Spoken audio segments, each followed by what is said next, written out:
Okay, tonight we are making American goulash, which some people call macaroni and tomatoes, but I use ground beef in it. And I do not use Italian seasoning. We're going to start with 2 pounds of ground beef that we got from Rocky Knob Farm. That's where our beef was raised and processed by A.W. Meat House. I highly recommend both of them. So let's get this ground beef open, get it in the pan, and let it start browning. Okay, we're going to start breaking that up in a second, but I'm going to salt it.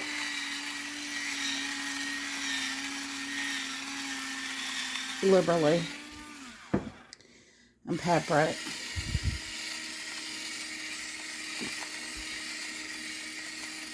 And then I'm going to add in garlic powder and onion powder after I break this up a little bit. Okay, I broke it up with my little handy dandy food ground beef chopper, whatever. I'll put the link, the Amazon link in my page after this for it. But in another pan, and I do this separately because I like to drain most of the fat off the ground beef. We use an 80-20 blend, which is, to me, the most flavorful. But I do like to drain the fat off of it. So in this pan, we're going to start with just a tablespoon or tablespoon and a half of olive oil. And we're going to do the rest of our cooking in this pot after our beef is browned and drained. And I'm going to saute some vegetables. Okay, to this oil, which is starting to heat, we're going to add in diced onion. It's going to be about a half a cup. We're going to add in a half a cup of diced bell pepper and a half cup of, well, it's really about a quarter cup of celery, but it'll be fine. It's all frozen. I had it chopped in my freezer, ready to go. I just kind of break it up with my hands before I put it in there. And we'll let that start sauteing. I will season that, and then we'll come back to it. Okay, our ground beef is cooking. To this, I'm going to add in about a tablespoon and a half, or close to it, of onion powder. I want lots of flavor. I just don't want it seasoned like you would spaghetti sauce. So, lots of onion powder. And I'm going to probably put in 2 teaspoons of garlic powder. I'm just about out. Oof. Okay, we're going to mix that around, let that keep cooking down. And our veg is over here cooking in our olive oil. Okay, to our vegetables, I added salt, pepper, garlic powder, and onion powder, my typical spag, as I call it.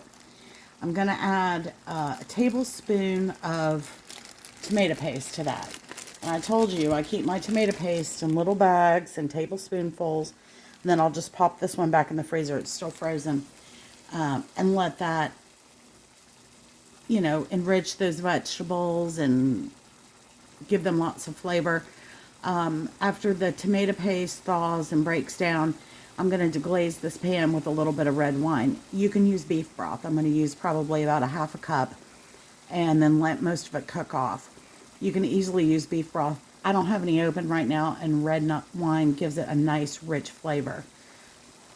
Okay, you can see our tomato sauce is or tomato paste, excuse me, is incorporated. Our veg are tender. I'm going to put in the red wine, about a half a cup-ish.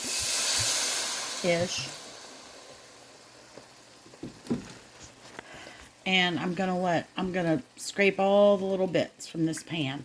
It's called deglazing. So I'm going to do that, work this, and let the red wine reduce by about half. That way the alcohol's cooked out of it. There's no strong flavor. You don't taste the alcohol. You really don't. You just taste a rich, dark flavor between the tomato paste and the red wine. It really helps.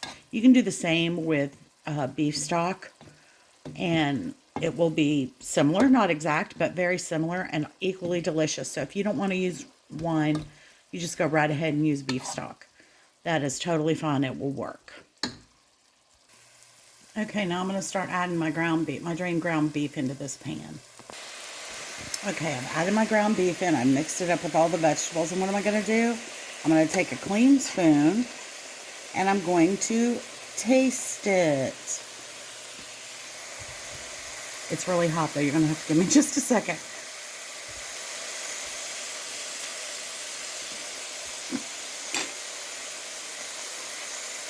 Nice, rich flavor.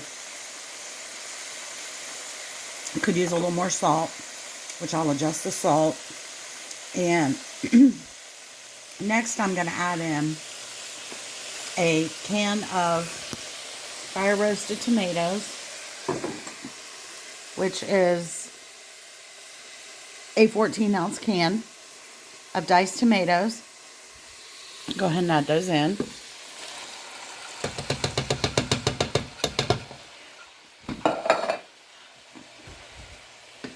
Stir them around. Now this is a tomatoey dish. If you're not a huge fan of tomatoes, this might not be for you, but if you like tomatoes, and I'll be honest with you, I add just a pinch of sugar after it cooks for a little bit. So, American goulash is notoriously sweet, so, or at least slightly sweet. Then I'm going to do something some of you will think is controversial, but I'm going to do it anyway. I'm going to add in a 46-ounce can of tomato juice, plain tomato juice. I'm going to bring it up to a boil. I'll put a lid on this pan. I'm going to bring it up to a boil and let it cook for a few minutes. I'll taste it and adjust my seasoning. Then after that, I'm going to add in 2 cups of mini penny. You can use elbow, whatever small noodle you want. This pasta is going to cook in this tomato juice in this pan, and it's going to be delicious because it's going to absorb so much of that tomatoey flavor. Okay, I adjusted my seasoning. I added in my can of tomatoes. I put in a little more salt, pepper, garlic powder, and onion powder. And then I added in that 28-ounce can of 46-ounce can of tomato juice. Now you can see it's soupy looking. That's okay, because our pasta is going to go in there. So this does not make a big pot of tomato soup. It's going to make goulash. Because once we put our pasta in there, of course, it will absorb a lot of that liquid. But we've got to bring this up to a boil first before we can put our 2 cups of pasta in there. Okay, this is cooked for a few minutes. It's come up to a nice boil.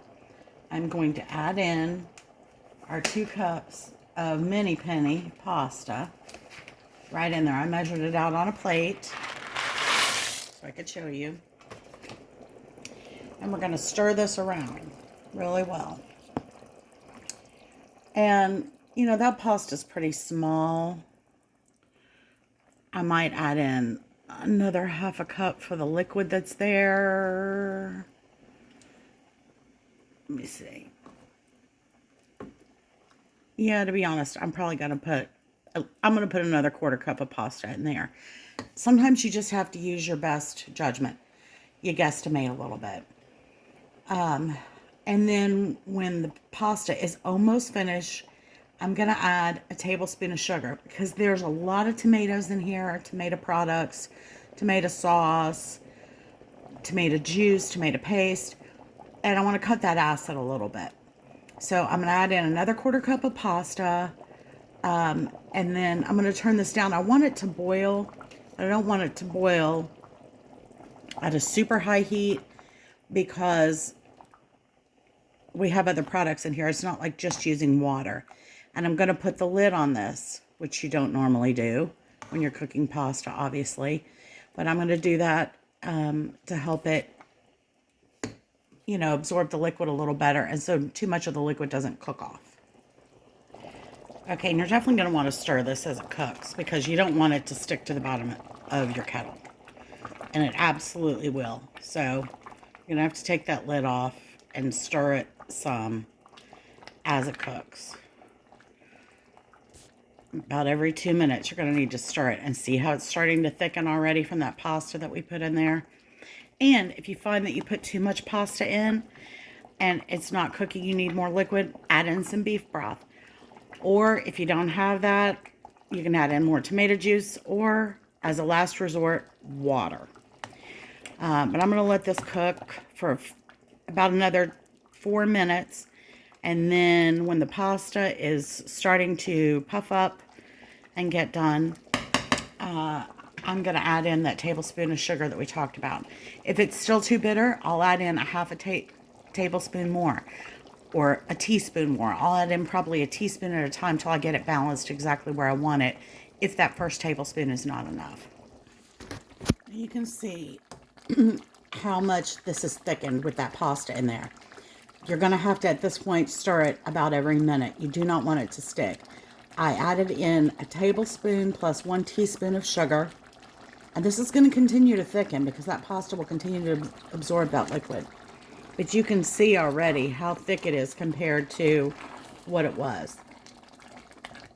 So I checked it. The pasta is almost finished. So I'm going to taste it again, of course, before I finalize it to make sure all my seasonings are just right before I serve it. But I'm going to pop the lid on and hope this pasta finishes before I have to add in some water. But I think we'll be just fine. I think there's plenty of liquid to finish letting it cook. Okay, and there it is. I've turned it off, but it's still bubbling away because I have an electric eye on the stove. But the pasta is perfectly cooked. Use a small pasta. Don't use like a big regular size penne pasta or anything real big. You want a small one so it'll cook. This will continue to thicken as it sits. I will let it sit for probably 10 minutes before I serve it so it finishes absorbing the last bit of watery liquid. There's really not much watery liquid. You can see there's very little. But I'll let it sit for about 10 minutes before I serve it.